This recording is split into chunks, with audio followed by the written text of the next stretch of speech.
서울금강경학교에서 붓다연대기 함께 공부하고 있습니다. 빈비사라왕에 대한 이야기를 하고 있었어요. 빈비사라왕이 소원을 이뤄가지고 부처님께 공양도 올리고 중림정사도 보시를 했는데 이제 부처님께서 이제 당신의 앞날에는 꽃길만 있을 것이다 라는 뜻의 그런 의미의 축원까지 해주셨는데 나중에 열반락을 누릴 것이다, 정명락을 누릴 것이다 라고 수기까지 해주셨는데 하필이면 그날 밤에 귀신들이 찾아온 거예요. 그래서 소리를 계속 질러 못 자겠어. 시끄러워서도 못 자겠고 무서워서도 못 자겠고. 그래서 밤새 시달리다가 이제 다음날 빈비사라왕이 어떻게 할 것인가 라고 하는 걸 예고로 알려드렸어요. 과연 중죄경수의 원리로서 작은 어려움으로 큰 과보, 악업을 갚을지, 아니면 경수단덕의 원리로서 작은 괴로움을 받았다고 모든 공덕을 끊어버릴지. 당연히 뭐 전자겠죠.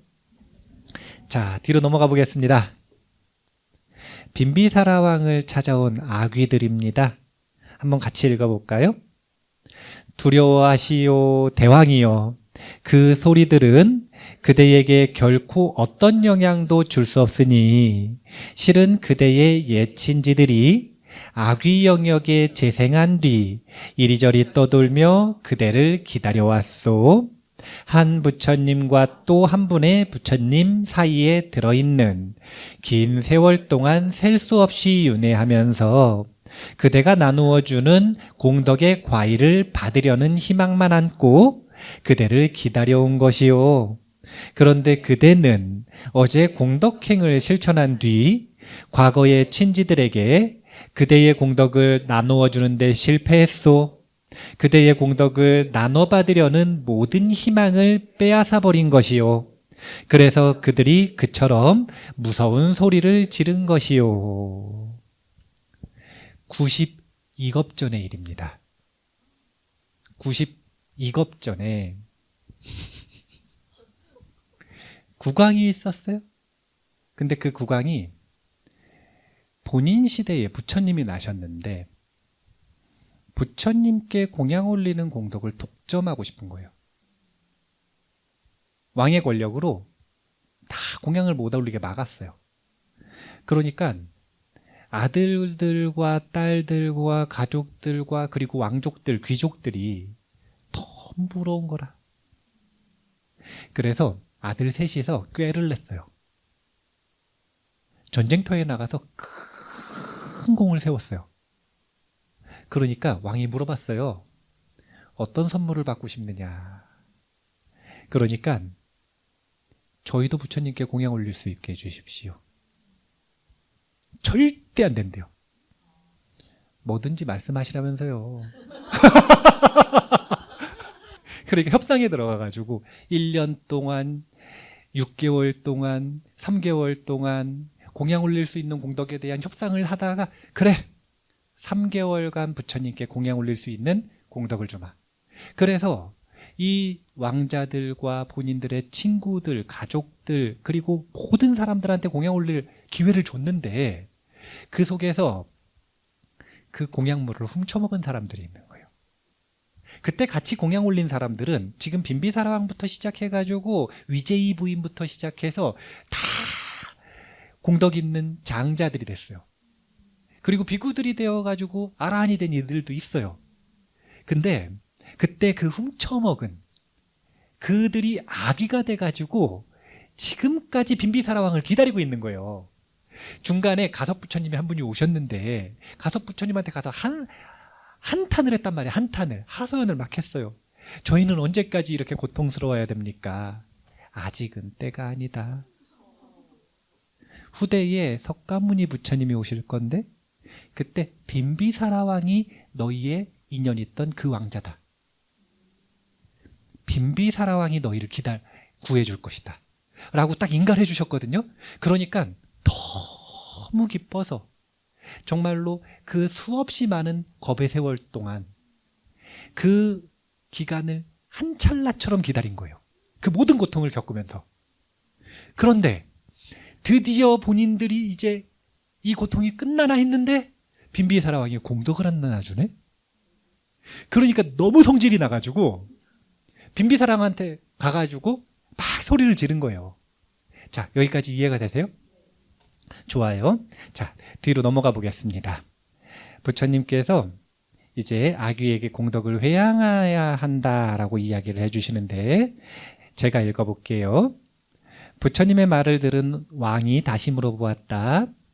영광스러운 부처님, 만일 제가 다시 보시행을 실천한다면, 그리고 그것으로 얻은 저의 공덕을 나눈다면, 그래도 그들이 그것을 받을 수 있겠습니까? 어때요? 받을 수 있을까요? 다시 공양을 떠올리는 거예요. 그럼 받을 수 있을까요? 좋아요. 그래서 부처님께 다시 공양을 올리겠다라고 부탁을 드리니까 이제 침묵으로써 왕의 요청을 받아주셨어요. 자, 어떻게 됐을까요? 뒤로 넘어가 볼게요. 부처님은 초자연적인 힘을 사용하여 왕이 자신의 옛 친지였던 모든 아귀들을 볼 수 있도록 했다. 왕은 부처님의 손에 물을 부으며 말했다. 이당매 나티냥 호투. 깨끗한 물을 붓는 이 보시는 내 친지들의 행복을 위한 것이 되어라. 왕이 그렇게 말하자 5종류의 연꽃이 핀 연못들이 갑자기 나타났다. 아귀들은 연못물을 마셨고 그 속에서 목욕을 했다. 그리하여 슬픔과 걱정, 피곤함과 목마름 등에서 완전히 벗어나 황금의 안색을 얻었다. 그러니까 전날처럼 다시 스님들 다 초청해서 정성스럽게 공양을 올리고 나서 부처님께 손에다가 물을 또 부어드리는 거예요. 이게 소유권을 넘긴다는 의미잖아요. 그런데 전날은 어떻게 했냐면 그냥 부어드렸어요. 그럼 그때 생긴 공덕은 누구에게 와요? 자기 자신에게 오죠. 그러니까 그 공덕을 부처님께서 한참 설명을 해주셨잖아요. 그래서 수기까지 해주셨죠. 그런데 오늘은 어떻게 한 거냐면 깨끗한 물을 붓는 이 보시는 내 친지들의 행복을 위한 것이 되어라. 이게 뭐냐면 회양이잖아요. 그러니까 제가 발언과 회양을 항상 해야 된다고 이야기를 하죠. 이게 부처님 당시의 조상 영가들을 천도하는 방법이에요. 오늘 그 뒤에 조금 더 구체적인 내용들을 볼 건데 그런 내용이라고 보시면 되고, 부처님께서 초자연적인 힘을 사용했다, 이건 뭐냐면 신통력으로 그 자리에 있는 모든 분들이 아귀들이 어떻게 되는지를 직접 보여주신 거예요. 그러니까 신심이 나죠. 물을 공양 올렸더니 연못물이 생기고 목욕을 할 수 있게 되고, 그래서 슬픔과 걱정, 피곤함과 목마름 등에서 완전히 벗어나 황금의 안색을 얻었다. 아직 아귀긴 한데 황금의 안색을 얻었다. 그 다음에 다시 왕은 이번에는 비구승단에 쌀죽, 경식, 연식과 같은 음식을 바친 후에 자신의 공덕을 옛 친지들에게 나누어 준다고 했더니 바로 그 순간 아기들이 먹을 수 있도록 여러 가지 천상의 음식이 나타났다. 아기들이 개걸스럽게 천상의 음식을 먹고 나자 그들은 눈, 귀, 코, 혀, 몸의 감각기관을 모두 갖춘 신선하고 건강한 육체를 갖추게 되었다. 아기들은 대부분 감각기관이 다 문드러져 있어요. 감각기관이 다 문드러져 있는데 승단의 쌀죽과 경식과 연식, 경식, 연식은 뭐 단단한 음식, 부드러운 음식, 그냥 그런 뜻이에요. 그래서 정성스럽게 음식을 공양 올렸더니, 그리고 공덕을 회양했더니 아기들의 감각기관이 회복되었다. 좋은 일이에요. 자, 뒤에 또 봐보세요. 한 문단 같이 읽어볼까요? 왕은 계속하여 법복과 침구, 거주처를 부처님과 그 비구 승단에 바쳤다. 그리고 다시 아귀들에게 공덕을 나누어 준다고 발표했다. 그러자 아귀들이 사용할 수 있도록 천상의 의복, 천상의 탈 것, 침대, 침구, 침대보, 여러 종류의 장식천들이 구비된 천상의 저택이 나타났다. 부처님은 빈비사라 왕으로 하여금 그 아귀들의 행복한 모습을 볼 수 있도록 했다. 빈비사라 왕은 그들이 즐기고 누리는 것을 보고 매우 기뻐했다. 아귀가 천상에 갔어요. 이걸 뭐라 그러냐면 천도라고 하는 거예요. 천은 옮긴다는 뜻이에요. 도는 세계를 옮긴 거잖아요. 우리가 천도를 한다, 천도 의식을 한다, 천도제를 한다. 이것은 결과는 뭘 말하는 거냐면 정말로 옮기는 거예요. 그의 의식을 다른 세계, 더 좋은 세계로. 이 결과를 원하는 거예요. 그러면 그 결과를 원하면은 뭐가 필요하다 그랬죠? 희생제 얘기하면서 제가 얘기해드렸잖아요. 인과. 그 결과를 위한 공정한 인과율이 필요하다 그랬잖아요. 그 인과를 이제 부처님은 희생제를 안 하시니까 본인이 직접 짓는 거라, 원하는 사람이. 그리고 그 원하는 사람이 직접 짓는 방법이라는 건 다른 게 아니라 부처님 당시엔 의식 같은 걸 하는 게 아니에요. 승단에 공양을 올리는 겁니다. 그리고 의식이라 한다면 한마디가 있죠.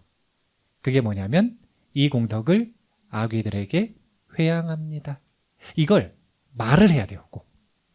말을 안 하면 뭐냐면 계약서에 사인을 안 한 거예요. 그러면 이제 아귀들 또 쫓아옵니다. 계약서를 작성해 놓고 놀리냐고 지금. 네, 사인을 안 하고 그 공덕 자기가 다 가져가요. 안 돼요.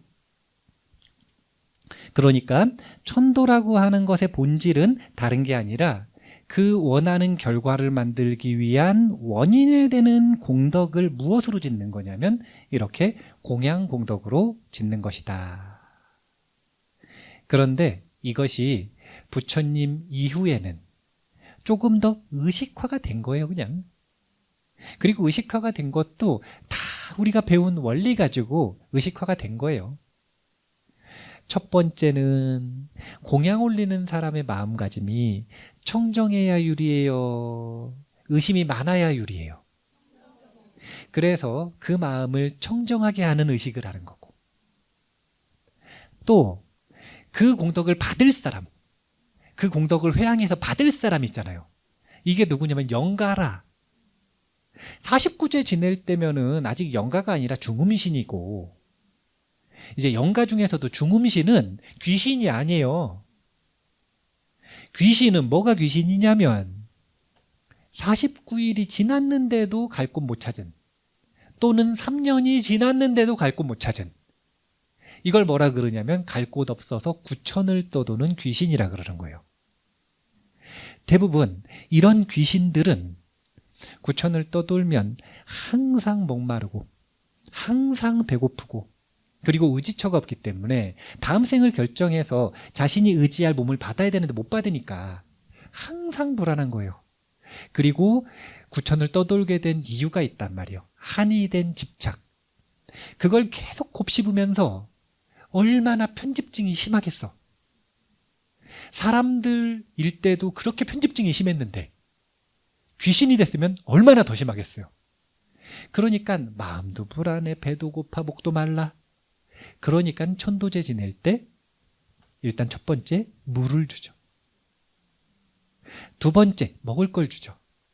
먹을 것도 향을 먹어요. 그래서 향식을 한다 그러거든요. 그래서 향 나는 걸 자꾸 주는 거예요. 냄새 나는 거. 그러면 향식을 하고 물을 먹어가지고 마음이 좀 편안해져요. 그럼 법문을 들려줘. 그러면 아주 강렬했던 집착이 잠깐 완화가 되거든요. 그럼 받을 사람의 마음도 청정해졌죠. 주는 물건까지 딱 청정하게 만들어가지고 삼륜이 청정하게 만들어서 공양을 올리는 거라. 그러면 보시공덕이 뛰어나지니까 후대에는 이렇게 천도의식이 복잡해지고 길어진 거예요. 그게 괜히 그러는 게 아니라 부처님 당시에는 그냥 부처님 보기만 해도 마음이 청정해져요. 내 모습을 보는 이나 내 이름을 듣는 이가 보리 마음이 저절로 나요. 그럼 이 얼마나 좋은 겁니까? 부처님이 그러하셨다는 거예요. 자, 이렇게 공덕을 올려가지고 아귀를 천상에 화생시켰더라. 그래서 식사를 마친 뒤 부처님이 왕이 지은 모든 선행을 높이 평가하는 뜻에서 왕을 축복한 다음에 어떤 가르침을 주셨냐면 티로쿠타 수타라고 하는 12가지 개송의 길이, 아주 짧은 경전이에요. 이 경전을 설해 주셨어요. 근데 이 경전을 듣자 84,000명의 중생들은 아귀 영역에 재생하는 것이 얼마나 무서운 일인지 알게 되고 종교적 외경심을 일으키고 기꺼이 법을 실천해서 사성제를 파악해서 해탈하게 되었다. 이런 뜻인데 이 티로쿠타 수타가 어떤 경전인지 뒤에서 잠깐 설명을 해드릴 거예요. 자, 뒤로 넘어가 볼게요. 아귀가 천신이 됐습니다. 회양을 하고 있죠? 우리가 회양을 해야겠어요? 안 해야겠어요? 해야겠죠. 회양을 해야 됩니다. 이제 아까 그 경전이 담장박경이라고 합니다. 우리나라 말로 담장박경이거든요. 이게 초기 불교에서 그리고 지금도 남방에서 천도의 원리를 담고 있는 경전이다. 이렇게 보시면 되는데 이거는 전체를 같이 읽어볼까요? 담장 밖에도 서 있고 내 거리와 새 거리에도 서 있고 문기둥에 기대어 서 있네. 자기들의 옛집으로 돌아와서 풍성한 음식과 마실 것이 차려져 있어도 아무도 이들을 기억하지 못하네. 그들이 지은 업보 때문에. 그러므로 연민의 정을 가진 이들은 친척들을 위해 깨끗하고 훌륭한 음식과 마실 것을 제때에 보시하며 발언하네. 이것이 친척들에게 베풀어지기를, 친척들이 행복하기를. 그러면 그곳에 모여든 죽은 친척들은 풍성한 음식과 마실 것에 대해 깊이 감사하며 축원하네. 우리에게 이 공덕을 베풀어준 친척들이여 오래오래 사시기를. 우리는 큰 공경을 받았고 보시한 자들은 결코 과보가 헛되지 않으리. 그곳 아귀계에는 농사도 없고 목축도 없으며 상업도 없고 금과 은의 거래도 없네. 그곳에 간 영가들은 오직 이 세상에서 베풀어준 보시로만 살아간다네. 여기까지 그럼 전반부예요. 우리가 영가를 위해 공덕을 회양하면 영가도 우리에게 축복을 해주는 거예요. 그러니까 제가 자꾸 얘기하잖아요. 천도제 오신 분들이, 어떤 분들 보면은 제주들이 과일하고 음식을 싸주잖아요. 안 가져가려고 그래 자꾸. 가져가라니까요. 우리 노스님이 알려주셨어요. 뭐라 그러셨냐면은 천도제를 지내면 공덕이 10이라면 7대 3의 비율로 공덕이 가는데 7이 살아있는 사람한테 갈 것 같으세요? 영가한테 갈 것 같으세요? 맞아요. 7이 살아있는 사람, 3이 영가에게 갑니다. 그런데 그 공양 올렸었던 청정한 마음으로 공양 올렸던 그 공양물을 같이 먹지 않으면 그럼 그 7의 공덕은 그냥 흩어지는 거래요.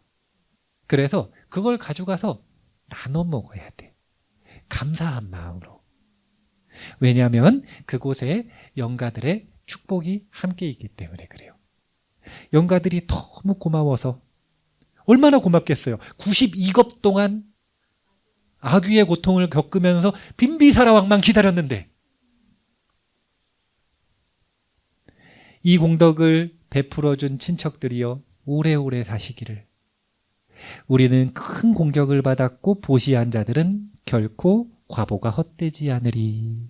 근데 헛되지 않으려면 가져가서 드시라. 잘 받으셔야 돼요. 자, 지금 보면은 아귀계에는 농사도 없고 목축도 없고 금과 은의 거래도 없습니다. 큰일 났어요. 공덕을 지을 수가 없어요. 자, 뒤로 넘어가 볼게요. 남은 부분 읽어볼까요?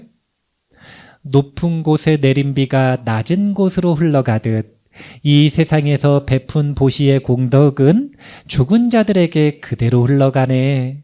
물이 불어난 강이 바다를 채우듯 이 세상에서 베푼 보시의 공덕은 죽은 자들에게 그대로 흘러가네.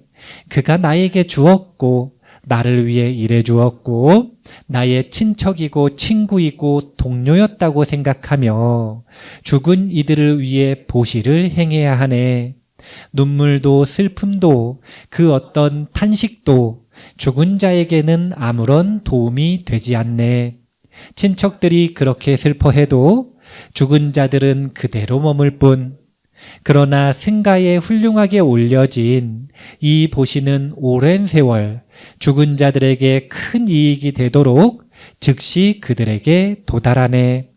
이로써 죽은 친척을 위한 참된 의무가 드러났고 영가들에게 높은 공경이 바쳐졌으며 비구들에게는 큰 힘이 주어졌으니 그대들이 쌓은 공덕 또한 결코 적지 않네. 이렇게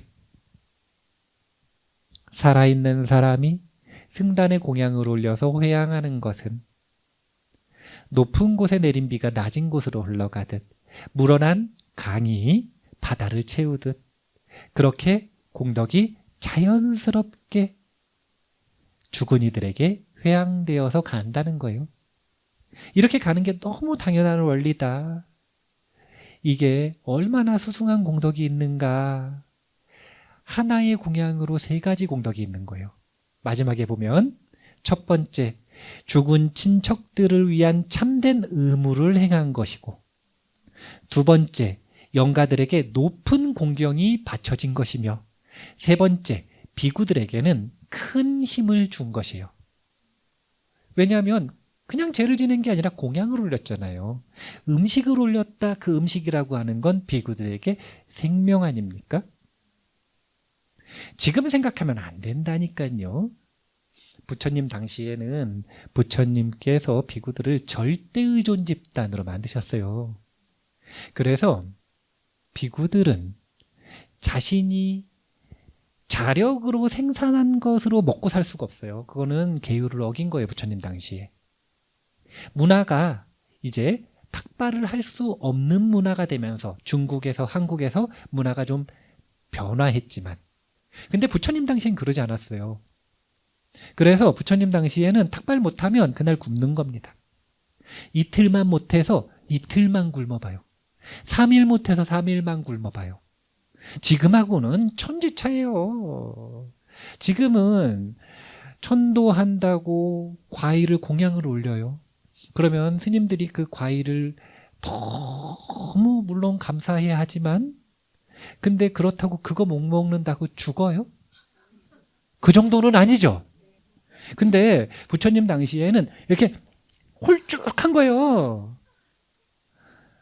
먹는 것도 많이 못 드셔. 그것도 하루에 한 번만 먹으려면은 최소 2시간은 왕복해서 걸어갔다 오셔야 돼요. 그 더운데.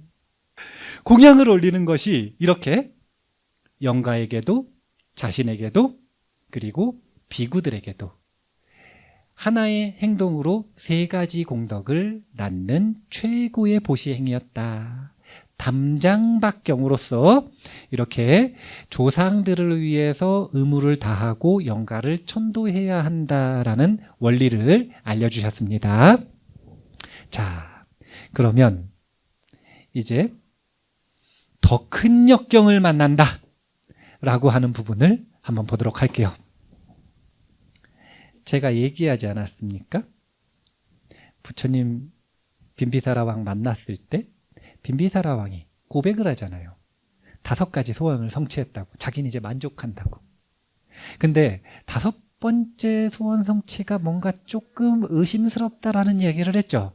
그게 뭐였냐면 부처님께서 설해 주시는 교과과정 진리를 자신이 완전히 이해하기를 바랬는데 성취했다 그랬어요.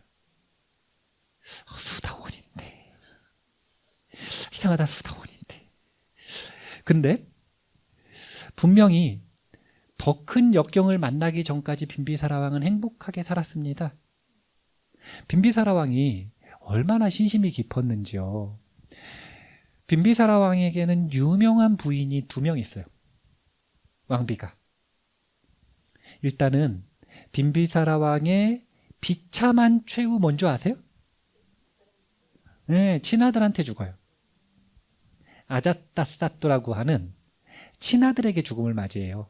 근데 이때 감옥에 등장하는 부인이 있잖아요. 위제희 부인. 이 위제희 부인이 바로 관무량수경의 주인공 아닙니까?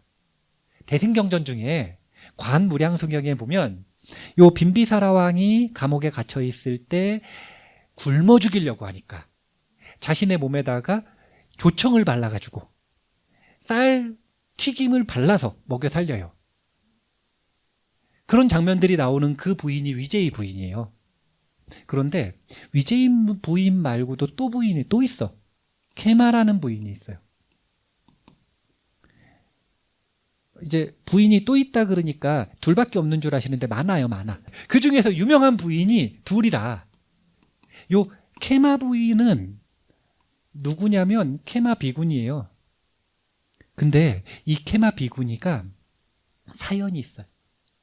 케마 비구니는 출가하기 전에 자기가 왕비로 있을 때 엄청난 자만심이 있어요. 자기가 제일 예뻐서. 그냥 태어날 때부터 가장 예쁘다고 칭송받고 자란 여인이에요. 그러니까 자기 너무 아름다우니까 부처님 만나 뵙기가 싫은 거라. 부처님 만나 뵀을 때 뭐라고 하실지를 모르겠어. 왜냐하면 소문을 들었거든요. 부처님은 여인이 아름답다고 찬탄해 주시는 분이 아니에요.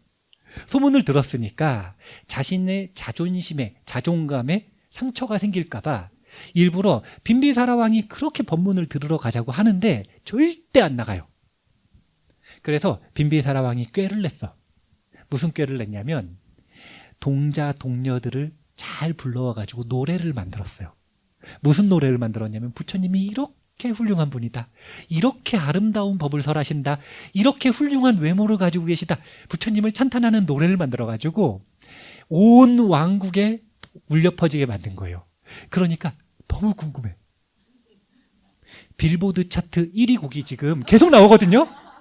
부처님을 찬탄하는 빌보드 차트 1위 곡이 나오는 거예요. 그러니까 부처님 누군지 만나고 싶잖아요. 그래서 부처님을 딱 만났는데 부처님께서 아주 충격적인 법문을 해주셨어요. 그게 뭐냐면 케마 부인이 저기 앉아 있는데 부처님이 딱 여기 예를 들어서 와서 앉아요. 케마 부인을 딱 보시더니 아무 말씀도 안 하세요. 뭐가 설법이냐면 옆에서 어떤 여인이 부채질을 하는데 너무 아름다운 거예요. 케마 부인은 상대가 안 돼. 케마 부인이 이 여인을 봤더니 자기는 상대가 안 돼. 너무너무 아름다운 거예요. 부처님은 아직 설법 한마디도 안 하세요. 근데 이 옆에서 부채질을 하고 있던 아름다운 여인이 갑자기 늙어가기 시작하는 거예요. 그러다가 노인이 되었다가 죽음을 맞이해서 해골이 되어서 이 흙으로 돌아가는 모습이 그 케마 부인 눈에 아까 그 초자연적인 힘으로 보여지는 거예요. 이게 지금 설법인 거예요. 이 여인은 누구냐면 부처님께서 신통으로 만든 여인이라. 어떤 여인을 만들었냐면 천신들 중에 가장 아름다운 여인을 만들었어요. 그러니까 인간들 중에 가장 아름답다라고 자평하고 있고 그 지역에서 평가하고 있는 케마 부인은 스스로 생각하기에도 상대가 안 되는 거예요. 그래서 그 아름다움에 대한 기가 꺾였는데 그 아름다움이 어떻게 무너지는지 이것을 딱 봤더니 마음속에서 무상에 대한 진리가 떠올랐어요. 그리고 그 무상에 대한 진리를 깨치고 나니까 자신이 아름다움에 대해 집착하고 있었던 그 집착이 얼마나 큰 고통인지를 깨쳤어요. 그리고 이 모든 집착들은 실체가 없다는 무아를 깨쳤어요. 그래서 그 자리에서 출가하거든요. 그 자리에서 아라한과를 얻어요. 그래서 이 케마는 누구가 되는 거냐면 지혜제일 케마가 되는 겁니다. 비구니 스님들 중에 상수 비구니예요. 그러니까 사리푸타 존자가 비구들 중에 지혜제일이면 비구니 스님들 중에서는 이 케마 스님이 지혜제일이 되는 겁니다. 아라한과를 얻으면 어떻게 되는 거냐면 출가를 해야 돼요. 아라한과를 얻었는데 제가로 남아있을 수가 없거든요. 아라한과를 얻었으면 세상에 남아있을 이유도 없는데 제가에 남아있을 이유가 없죠. 그래서 제가로 남아있을 수가 없으니까 이제 출가를 해야 되니까 빈비사라 왕한테 허락을 받아야 되잖아요. 근데 내가 가장 사랑하는 나의 부인이 출가를 하겠대요.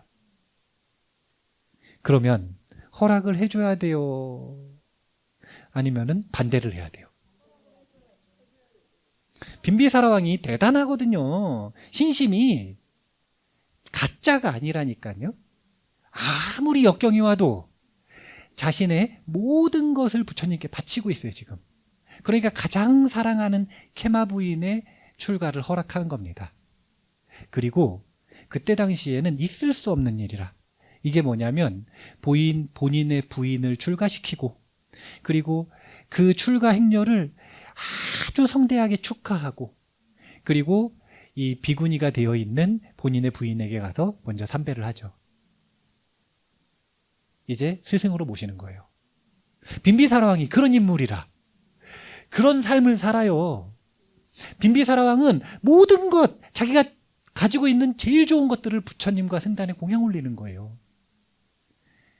케마 부인 이야기뿐만이 아니라 부처님의 승단에 건강을 책임지는 주치 있잖아요. 주치. 그 지박가가 너무 의술 실력이 뛰어나니까 자신을 돌보는 것 전속으로 두고 있던 의사임에도 불구하고 승단에 공양을 올리는 겁니다. 그래서 승단은 누구나 이제 몸이 아프거나 뭔가 문제가 있을 때 지박가에게 가장 먼저 진료를 받을 수 있도록 권한을 공양 올리는 거예요. 자신이 가지고 있는 모든 제일 좋은 것들을 승단에 공양 올리는 분이라. 그런데 그럼에도 불구하고 빈비사라 왕의 최후는 너무너무 비참해요. 얼마나 비참한지 아까 이야기했죠. 자기 목숨이라 이제. 현재. 중생의 삶에서 가장 귀하다고 하는 목숨이 위협받고 있는 상황. 이 상황에서 빈비사라 왕은 어떻게 하고 있는지 한번 볼게요. 이게 경전 속에 있는 내용이거든요. 사문과경이라고 하는 경전에 있는 내용이에요. 아자타사토가 본인이 직접 고백한 겁니다. 자, 내용을 같이 읽어볼까요? 아자타사토가 위제이 부인의 출입마저 전면 금지시키자 빈비사라 왕은 음식과 물이 완전히 끊겼다. 그럼에도 왕은 감옥 안을 끊임없이 경행하며 독과에서 우러나오는 삼매의 기쁨으로 육신을 지탱하여 죽지 않았다. 그러자 아자타사토가 물었다. 아버지가 여전히 살아계신다 하니 어찌 된 일인가? 신하들이 답했다. 대왕이시여, 전왕께서는 옥중에서 경행을 하고 계십니다. 그 몸에서 빛이 나고 있습니다. 이에 아자타사토는 분노하여 이발사들을 불러 명령했다.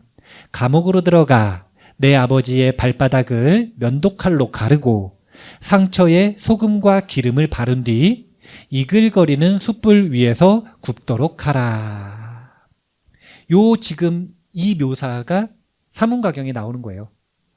그리고 이 전체 내용은 사문가경에 대한 주석서의 설명이거든요. 이유는 뭐 다른 거 없어요.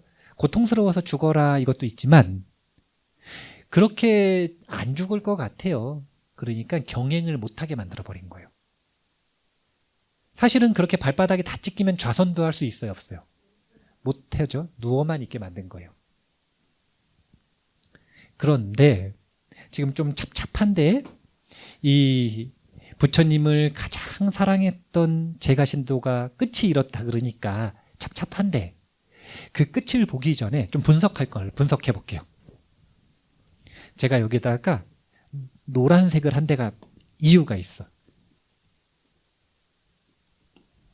왕은 감옥 안에서 끊임없이 걷기 명상을 하면서 독과에서 우러나오는 삼매의 기쁨을 누렸대요.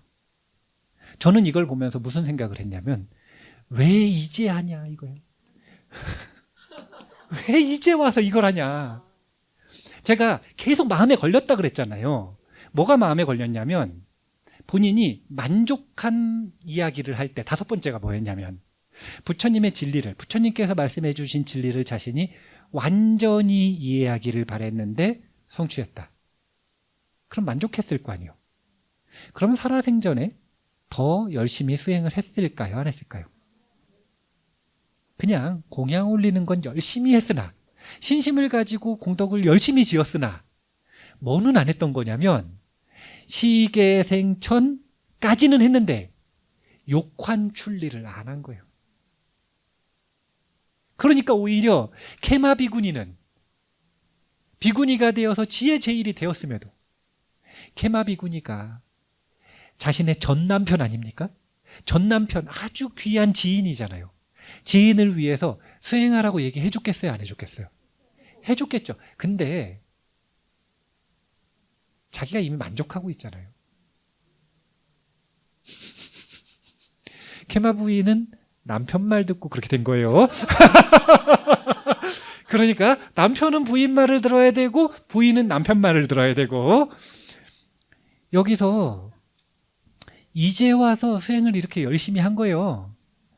그래서 사실은 어떻게 되냐면 왕은 수다원과가 아니라 사다함과를 얻어요. 그러니까 지금까지 너무 오랫동안 35세 부처님 만났으니까요. 그러면은 한 40년 넘게 부처님 말 안 듣고 그리고 케마 부인 말 안 듣고 수행 안 하다가 마지막에 수행을 해서 드디어 독과의 진전이 좀 있었던 거예요. 그러니까 지금 역경에서 좌절하고 부처님 원망하고 있어요? 아니면 내가 이제라도 정신 차리고 수행하자. 그리고서 수행하고 있어요. 수행하고 있잖아요. 그럼에도 불구하고 조금 자신이 만족해서 게을러졌음에도 불구하고 역시 출세간에 귀의를 한 수다원은 다르긴 달라요. 수없는 역경을 넘어서 여기까지 지금 왔습니다. 자, 이글거리는 숯불 위에서 굽도록 하니까 어떻게 하냐면 이발사들이 감옥에 들어서자 빈비사라 왕은 아들이 마침내 마음을 돌려 자신을 풀어주거나 머리를 깎아 출가시키려 온 것이라고 생각했다. 이발사들이 대성통곡하며 아들의 잔혹한 명령을 전하고 용서를 구하자 왕은 아무런 원망 없이 기꺼이 발을 내주었다. 빈비사라 왕은 극심한 육체의 고통 속에서도 영축산에 계신 부처님을 향해 끝까지 마음을 모았으나 결국 그 참혹한 고통을 끝으로 숨을 거두었다. 이게 부처님 당시에 최고의 신심을 가지고 있다라고 여겨진 빈비사라 왕의 최후입니다. 그러니까 마가다국에 그런 여론들이 많았어요. 너무 안타깝다 이거예요. 빈비사라 왕의 최후가. 그래서 비구들이 막 모여가지고 수근수근 대니까 아난존자가 그 소문을 듣고 비구들의 의문을 듣고 부처님께 질문을 하는 겁니다. 마가다국에 수 없는 제자들이 있는데 먼저 간 그들은 어떻게 됐는가라는 걸 질문하시기도 하고 그 중에서도 특히 빈비사라 왕은 어떻게 됐습니까? 그 질문을 다 부처님께서 받으시고 천안으로 천신들을 살펴보는데 갑자기 천신 한 명이 부처님 앞에 내려왔어요. 그 장면을 볼게요. 영광스러운 부처님이시여, 저는 자나바사바입니다. 위대한 스승이시여, 저는 자나바사바입니다. 이 자나바사바가 어떤 이름이냐면 지금 야차 천신이 된 본인의 이름이에요. 그래서 본인의 이름을 얘기하는 건데, 이 자나바사바는 누구냐면 바로 전생의 마가다국 왕 빈비사라 왕입니다. 천신이 대답했다. 그렇습니다. 영광스러운 부처님이시여, 저는 전생에 빈비사라였습니다. 저는 이제 사천왕 중 비사문천왕을 모시는 무리에 태어났습니다. 라고. 이 경전은 어떤 경전이냐면 자나바사바 경전이 있어요. 이 경전은 디가니까야에 있거든요. 그러니까 장하암경에 있는데 긴 경전이에요. 그 긴 경전에서 이 자나바사바가 본인이 열심히 공덕을 지어 수행한 공덕으로 비록 비참한 치유를 맞이했지만 천신으로 태어나 부처님 앞에서 증명하는 모습을 보여주시고, 그리고 여러 범천왕들이 설법을 하시는 내용들이 나오거든요. 그러니까 천신들의 입을 빌러 역시나 교과 과정을 잘 설명하시는 내용이 나옵니다. 그런데 우리가 생각을 해봐야 된다는 거예요. 오늘 두 번째 시간의 주제는 그거 아닙니까? 역경을 만났을 때 우리는 중죄 경수의 태도를 가지고 있을 것인가, 아니면 경수 때문에 단덕, 모든 덕을 끊어버리는 선택을 할 것인가. 빈비사라 왕은 끊임없이 역경을 소화했어요. 그리고 마지막에는 그 역경을 소화함으로써 독과가 한 단계 더 스승해졌죠. 항상 역경을 영적인 각성을 위한 디딤돌로 삼은 거예요. 이게 모범적인 불자의 모습이거든요. 이게 모범적인 불자의 모습이에요. 그런데 우리가 한번 생각해 봐야 되는 것은, 우리에게 이 빈비사라 왕과 같은 신심이 있는가? 이것을 꼭 생각을 해봐야 돼요. 우리가 아무리 수행을 열심히 해도 내가 지은 과거의 악업들이 조건을 만나서 현행을 할 때 우리는 피할 수 없는 역경을 맞닥뜨릴 수밖에 없어요.